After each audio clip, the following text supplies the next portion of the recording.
쌀값을 지키기 위해 정부가 매년 쓰는 돈이 1조 원이 넘습니다.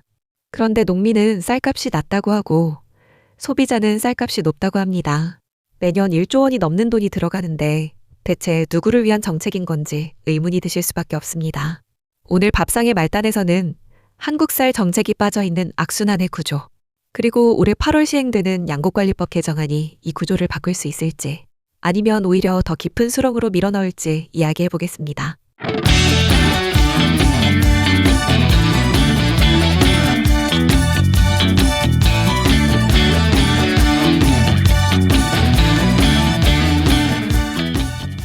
먼저 현재 상황부터 정리하겠습니다.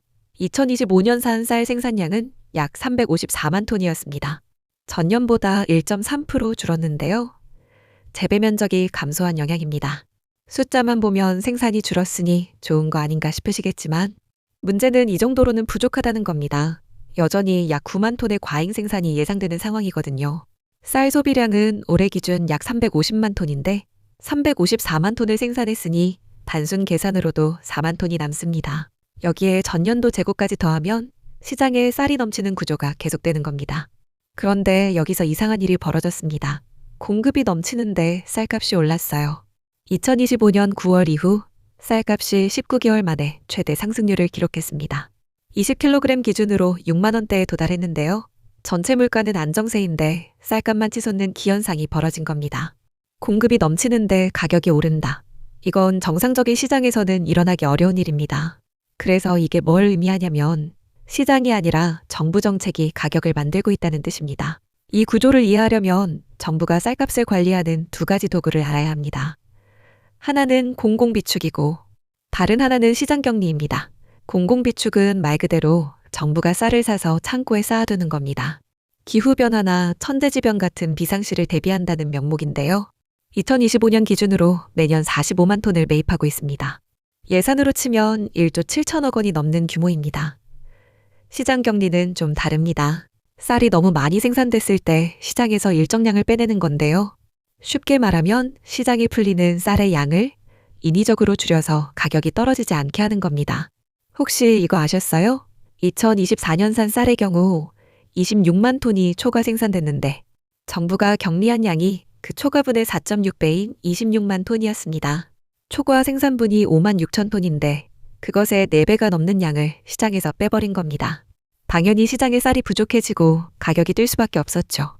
게다가 지난해 10월에는 쌀이 과잉 생산됐다며 10만 톤을 추가로 격리하겠다고 발표했다가 올해 초에 그 계획을 뒤집었습니다.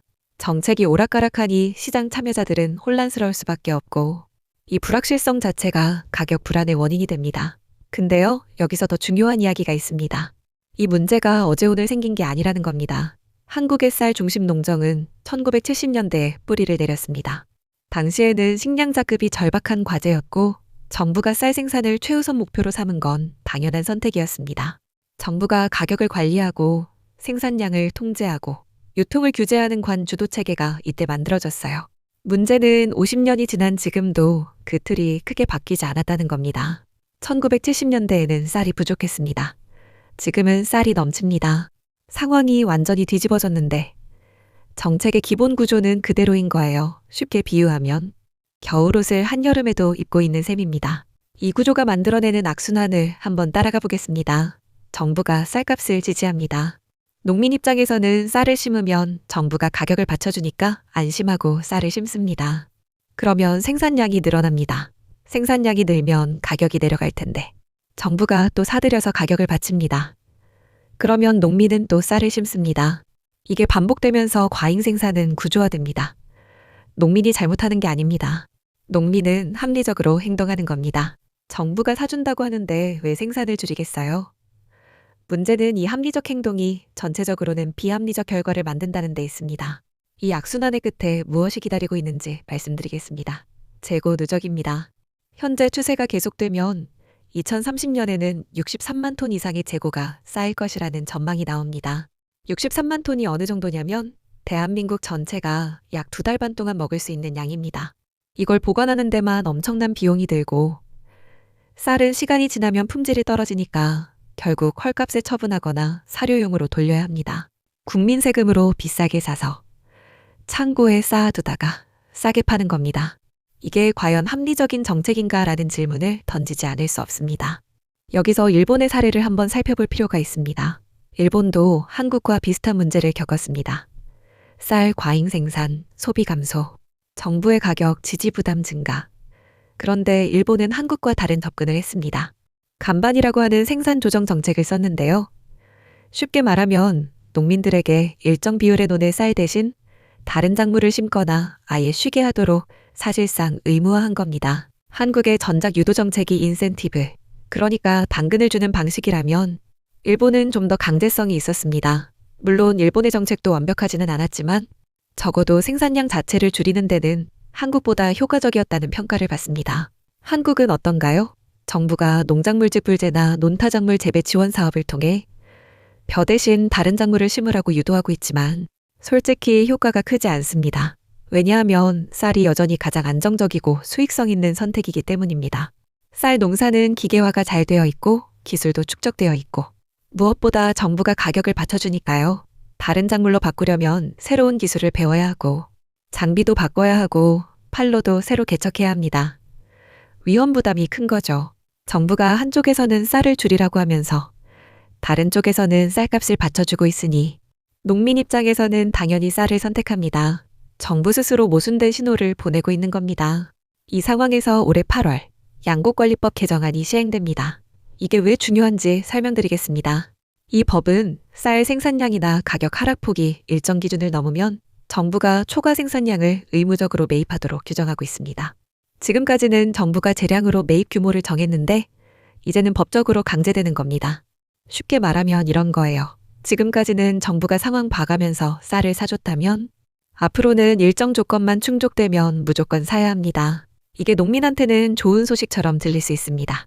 쌀값이 떨어질 걱정이 줄어드니까요. 하지만 여기서 반전이 있습니다. 경제학에서 도덕적 해이라고 부르는 문제가 생깁니다. 정부가 무조건 사준다는 걸 알면 농민은 생산을 줄일 이유가 없어집니다. 오히려 더 많이 생산할 인센티브가 생기죠. 그러면 과잉 생산은 더 심해지고 정부의 매입 부담은 더 커지고 재정 투입은 더 늘어납니다. 지금도 1조 7천억 원인데 이 규모가 더 커질 수 있다는 겁니다. 그 돈은 결국 국민 세금입니다. 더 걱정되는 건 기회비용입니다. 쌀값 지지에 1조 원이 넘는 돈이 묶여 있으면 다른 곳에 쓸 수가 없습니다. 스마트 농업 투자, 청년 농업인 육성, 쌀 외 다른 농산물 경쟁력 강화, 농촌 인프라 개선, 이런 미래를 위한 투자에 쓸 수 있는 돈이 쌀 창고를 채우는 데 들어가고 있는 겁니다. 이건 현재의 문제를 해결하는 게 아니라 미래의 가능성을 갉아먹는 구조입니다. 그리고 소비 쪽도 봐야 합니다. 여러분은 어떠세요?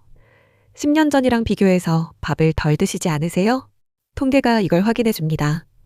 지난해 국민 1인당 식량용 쌀 소비량이 55.8kg이었는데요. 이게 관련 조사가 시작된 1962년 이래 가장 적은 양입니다. 30년 전인 1994년에는 120kg이 넘었거든요. 반토막이 난 겁니다. 아침을 거르는 사람이 늘고 빵이나 면을 먹는 비중이 높아지고 편의점 음식으로 끼니를 때우는 사람이 많아지면서 밥 소비가 꾸준히 줄고 있습니다. 한국농촌경제연구원은 2035년이면 식량용 쌀 소비가 233만 톤까지 줄어들 것으로 전망했습니다. 지금보다 40만 톤 이상 줄어드는 겁니다. 즉석밥이나 떡 같은 가공용 쌀 소비는 늘고 있긴 합니다. 올해 77만 톤에서 2035년 94만 톤으로 약 22% 증가할 것으로 보이는데요. 하지만 가공용 쌀은 전체 소비의 3분의 1 수준이라 식량용 감소분을 메우기에는 역부족입니다.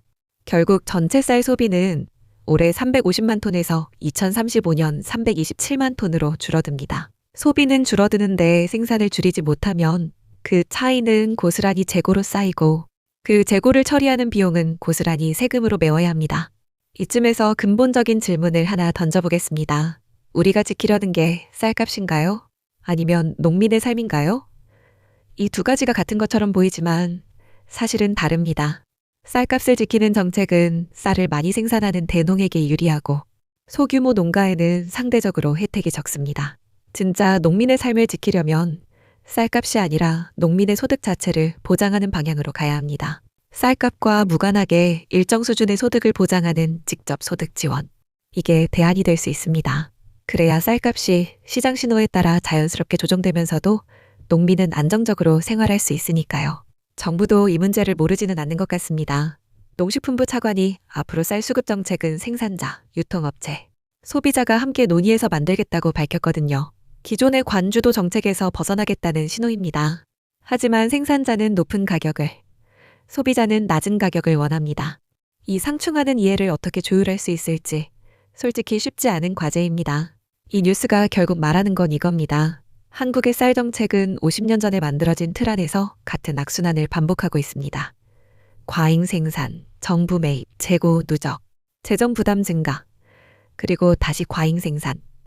이 고리를 끊지 않으면 매년 1조 원이 넘는 세금이 쌀 창고를 채우는 데 쓰이고, 정작 농업의 미래를 위한 투자는 뒷전으로 밀립니다. 올해 8월 양곡관리법 개정안 시행은 이 악순환을 강화할 수도, 아니면 문제를 너무 명확하게 드러내서 오히려 변화의 계기가 될 수도 있습니다. 지금 이 시점에서 중요한 건 쌀값을 지키는 것과 농민의 삶을 지키는 것이 같은 길이 아닐 수 있다는 걸 인정하는 겁니다. 그래야 새로운 길을 찾을 수 있으니까요. 올해도 논에 물 대실 준비를 하고 계실 분들이 많으실 텐데요. 이 구조적인 문제가 하루빨리 풀려서 농사 짓는 분들이 시장 걱정 없이 농사에만 집중할 수 있는 날이 오길 진심으로 바랍니다. 오늘도 밥상의 말단에서 전해드렸습니다.